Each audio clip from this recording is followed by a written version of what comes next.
Halo guys, pernah nggak sih kamu berpikir bagaimana ya manusia bisa dilahirkan? Kok bisa sih seorang bayi keluar dari perut ibu?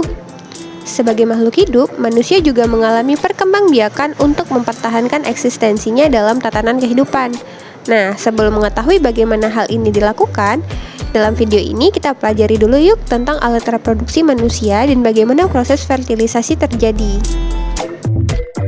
Sistem reproduksi manusia terdiri dari organ internal dan organ eksternal, baik pada wanita maupun pada laki-laki. Pertama-tama, ayo kita pelajari dulu sistem reproduksi pada laki-laki. Organ reproduksi laki-laki terletak di bagian pelvis, terdiri dari sepasang testis, kelenjar aksesoris, dan genital bagian luar. Sepasang testis diselubungi oleh kantung intergumen yang disebut skrotum. Pada orang dewasa, setiap testis berbentuk oval dengan panjang 4-5 cm dan lebar 2-3 cm. Setiap testis dilapisi oleh penutup yang sangat rapat, sekitar 250 kompartemen yang disebut dengan lobus testikular. Setiap lobus mempunyai setidaknya 3 bandel kelenjar semifinalis yang berperan sebagai tempat sperma diproduksi. Saluran ini berakhir di jaringan kompleks yang disebut dengan red testis. Saluran ini terhubung ke epididymis, yaitu tempat penyimpanan sementara sperma. Bagian ini juga terhubung dengan vas deferens yang membawa sperma keluar dari testis. Saluran ini melengkung ke arah belakang perut, membesar, dan membentuk ampula, yaitu saluran bandel yang terbuka dengan dinding kantung. Bagian ini adalah vesika seminalis yang berfungsi memberi nutrisi dan menjaga daya tahan hidup sperma. Bagian vesika seminalis dan saluran vas deferens terdapat sebuah pipa pendek, yaitu saluran ejakulasi yang terhubung dengan uretra yang menghubungkan ke bagian luar melewati penis. Pada sistem reproduksi pria terdapat kelenjar-kelenjar yang membantu sperma untuk tumbuh dan berkembang. Di bagian tubulus seminiferus terdiri dari 2 tipe sel, yaitu sel germinal jantan dan sel Sertoli. Di bagian luarnya terdapat pembuluh darah dan sel Leydig. Sel Leydig ini akan mensintesis dan mengeluarkan hormon androgen. Kelenjar prostat dan koper terdapat di dekat bukaan uretra yang memproduksi lendir sebagai lubrikasi untuk membantu proses ejakulasi selama kopulasi berlangsung.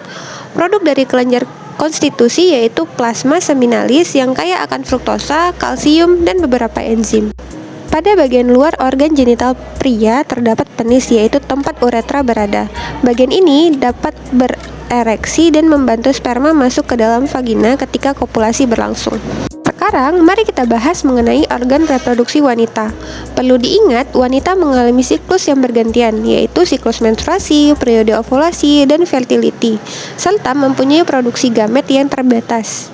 Baiklah, berikut ini adalah lokasi ovarium, yaitu berada di tengah tubuh. Ovarium berjumlah 2 buah, dan jika dilihat lebih dekat, ovarium terdiri dari folikel. Folikel mengandung ovum yang sedang berkembang. Ketika ovum telah matang, ovum akan meninggalkan ovarium menuju tuba Fallopi atau oviduct, yaitu tempat fertilisasi terjadi. Kemudian, ovum yang telah dibuahi akan menuju rahim, dan akan ditanam di dinding rahim yang ditandai oleh huruf Z. Namun, jika telur tersebut tidak dibuahi, sel telur akan melewati vagina dan keluar dari tubuh. Selanjutnya, pada bagian rahim terdapat 3 lapisan, yaitu perimetrium, myometrium, dan endometrium.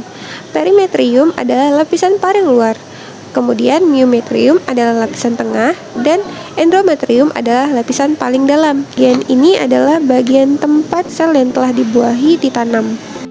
Kemudian ada juga vagina. Organ ini adalah organ kopulasi pada wanita yang terdiri dari sel otot polos. Ovum yang matang akan berpindah ke tuba Fallopi, kemudian akan menuju rahim.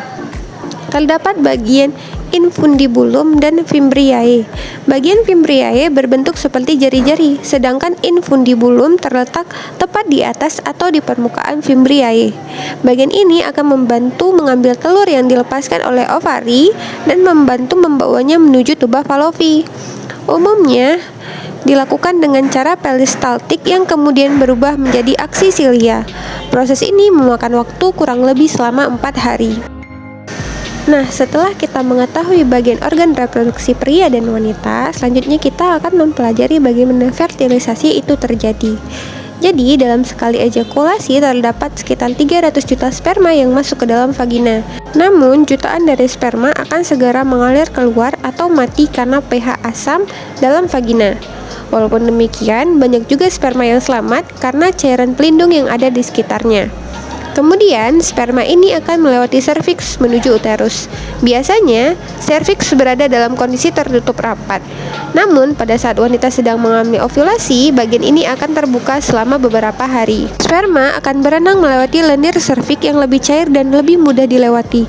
Jutaan sperma akan mati ketika mencoba melewati lendir ini. Sperma yang berada di belakang akan terperangkap dalam lipatan-lipatan serviks. Di dalam uterus, otot rahim akan berkontraksi untuk membantu sperma menuju tempat telur berada.